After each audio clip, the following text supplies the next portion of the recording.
Hey everybody, it's Tim from Linessa Farms, Specialty and Heirloom Livestock. Thanks for joining us again today. As always, if you have questions, comments, concerns, feel free to reach out to us and let us know. Today, we are disbudding boar goats. Stay tuned to find out more.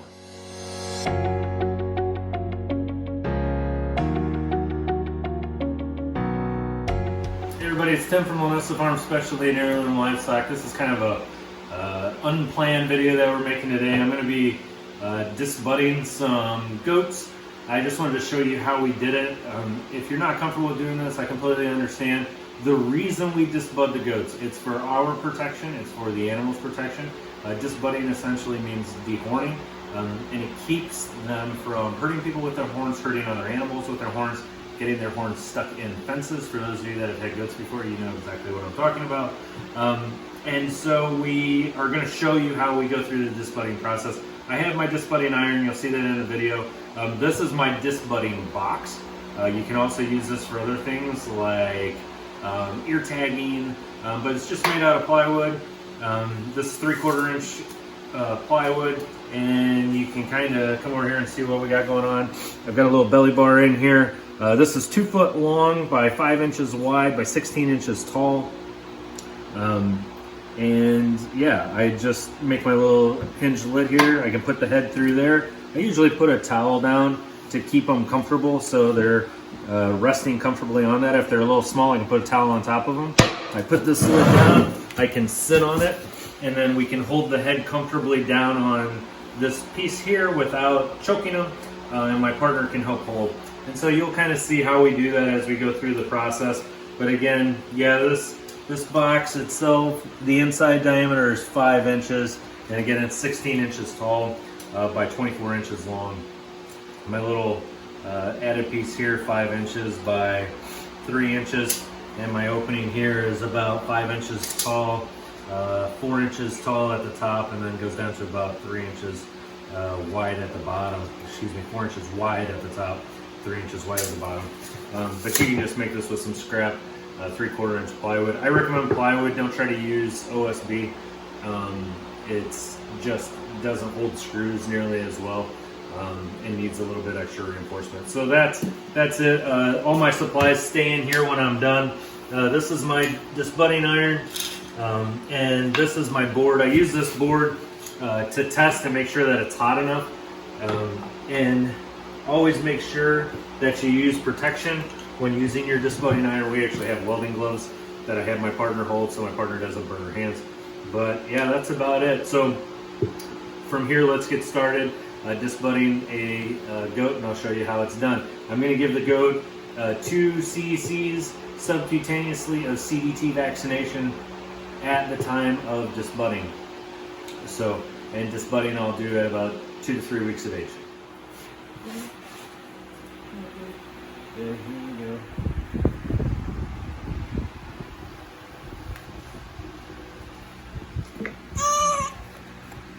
Okay.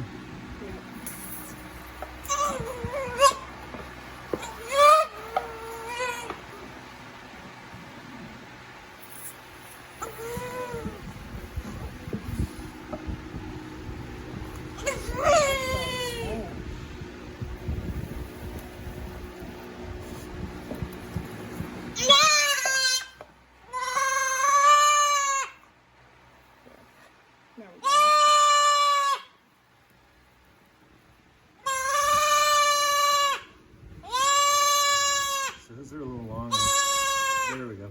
So that's what I was trying to do. I was trying to pop that top off. There we go. Now I can cauterize that. There we go. So I'm looking for that brass ring. I'm only doing it for a second at a time. Then we can get that. Then we can get that brass ring around there. And they have scent glands that are in towards the medial section of the skull, and so I tend to lean heavily towards that medial section of the skull as well. But I'm only doing it for a second at a time.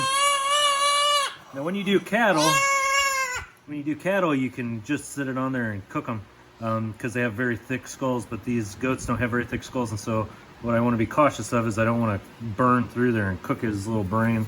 And it is uncomfortable for them, and I am not a fan of this, but It is something that has to be done. So you notice my partner here is wearing gloves, so if I accidentally touch her, it's not gonna burn. It's not gonna burn her hand. Okay. Okay. One more, and we'll go to the other side. Okay, all done. Okay, move to the other side. All right. So here's the horn. And look, I've got some space in there, you can see. So I'm gonna come down and over the horn and just get it scored so I can see it. Now it's very important, and my partner here knows it's very important for her to hold this animal steady, because obviously we don't want him to move and accidentally burn his eye or something like that. And again, I'm just doing a second at a time. And once I get going here, this will actually pop right off.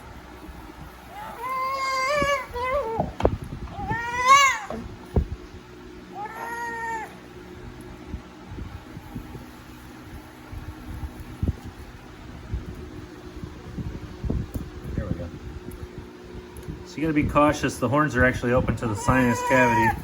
So when I get this open, I wanna make sure I cauterize it very well. You wouldn't wanna pop the top off per se and then leave it.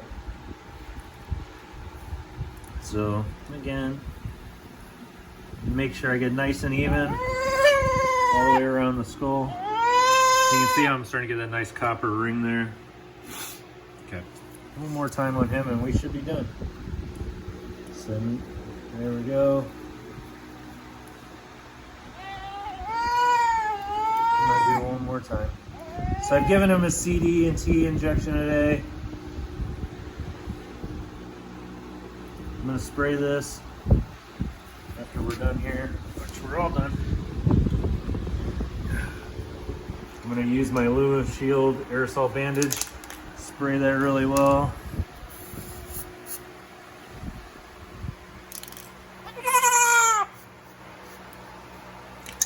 All done.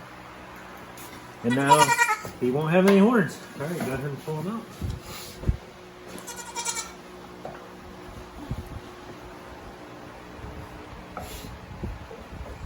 Okay, thank you.